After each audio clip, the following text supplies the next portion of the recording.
Hier matin, je me lève comme ça. Je me dis, bon, c'est déjà l'heure d'aller rendre visite à mon meilleur copain, Charlie Chou. Je descends de mon escalier comme ça, je descends déjà 8 étages, bon, c'est long. J'arrive un petit peu en retard, mon copain il me dit, oui, t'es en retard. Ok, c'est QFD, merci, intelligence. Je rentre et là je sens une odeur des tréfonds. Je lui dis, qu'est-ce que c'est? Est-ce que c'est dans le salon? J'entre dans le salon? Non, c'est pas dans le salon. Est-ce peut-être, je joue au Cluedo, je suis un champion. Est-ce que c'est dans la cuisine? Non, ce n'est pas dans la cuisine. Je rentre dans les toilettes. Je vois un démon chat qui me regarde comme ça et qui se lèche les babines.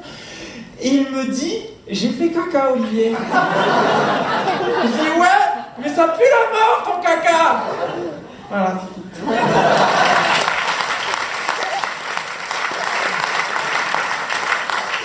Nous allons refaire cette histoire, mais un peu exagérée. C'est parti. Alors bon, voilà. Alors moi, ce que je vais faire, c'est que je vais aller rendre visite à un copain. Alors du coup, bon, je suis parti mais un petit peu en retard parce qu'il je suis quand même au 22e étage. Donc du coup, voilà, il a fallu descendre tous les étages et tout ça. Donc je suis arrivé avec 7 heures de retard chez mon copain. Et du coup, je dis à mon copain, salut, il me dit, t'es en retard? Je fais, oui, je sais. Et quand je rentre comme ça, il y a une odeur, mais une odeur pestilentielle. On a l'impression qu'elle vient du tréfonds de l'enfer. Ça sent le soufre et les âmes damnées. Du coup, je regarde d'abord dans son salon, puis après je regarde rue de Vaugirard, après je regarde boulevard Malesherbes parce que j'aime bien le Monopoly. Et je regarde vraiment tous les lieux comme ça, et ça me prend 7 heures de plus quand même, donc ça fait déjà 14 heures dans cette histoire. Et à un moment, mais là, j'ouvre les toilettes, et là, il y a un tigre à dents de sabre. Et il me regarde, il est sur les toilettes comme ça, il lit un livre comme ça, il me fait quoi? T'as jamais vu un tigre à dents de sabre qui fait caca? Je dis ok, j'ai refermé comme ça et j'ai mis le petit loquet.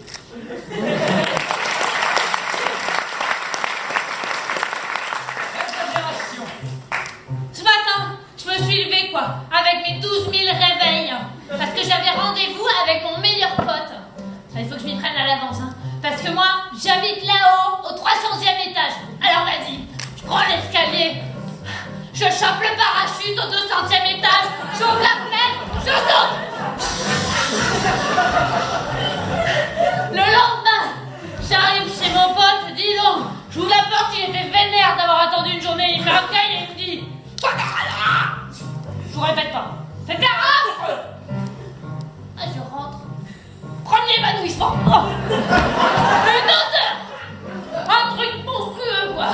Ça sentait l'effluve, l'égout et la mamie morte depuis 4 jours. Alors je commence à chercher, hein. Hop, je sors le qui est, non, j'ai pas de concierge, non, une moustache, non, les lunettes, non, c'est pas avec le collier, pas avec le foulard, clac, clac, clac, pas. Les toilettes. Je rentre. Ça faisait une semaine que j'avais pas pissé. Je rentre et là, un tyrannosaure. Tu me dis quoi? T'as jamais vu un tyrannosaure chier? Je vous raconte pas la taille de la chure du tyrannosaure. C'était énorme.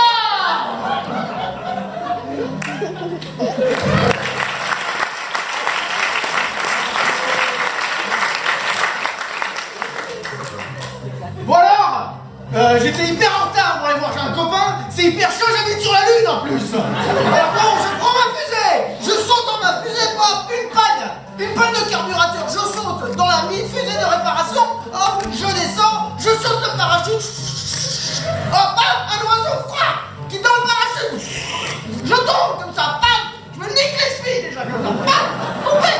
Alors j'arrive chez le copain pour Loitain, tac, 13 jours de retard. Bon, il était mort, j'arrive, il était mort.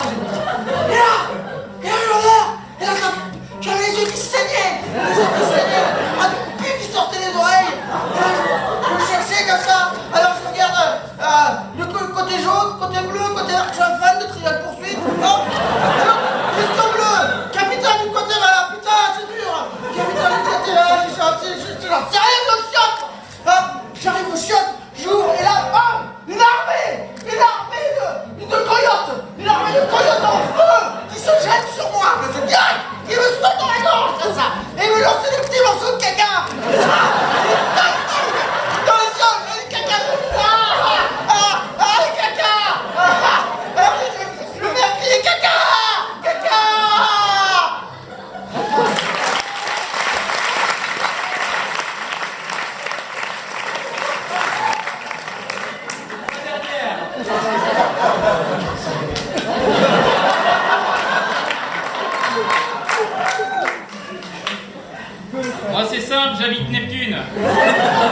à droite.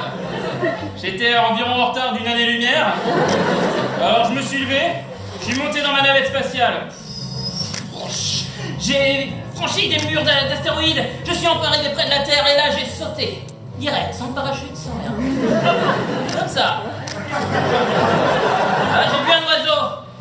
2 oiseaux, 3 oiseaux, ils étaient sur un fil électrique, j'aurais cassé carrément les chevilles. Ouais, parce que moi je rigole pas. Et là, je me suis accroché au fil électrique. C'est ça qui m'a retenu. Oui, je suis un super-héros, mais quand même.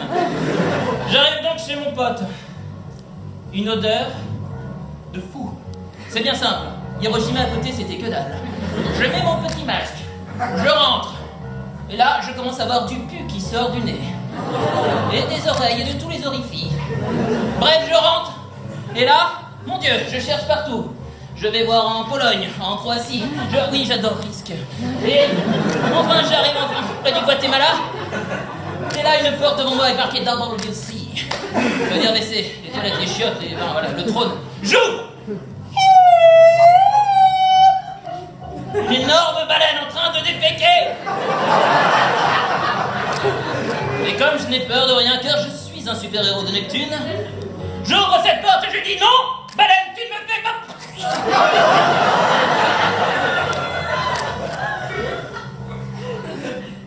Et merde.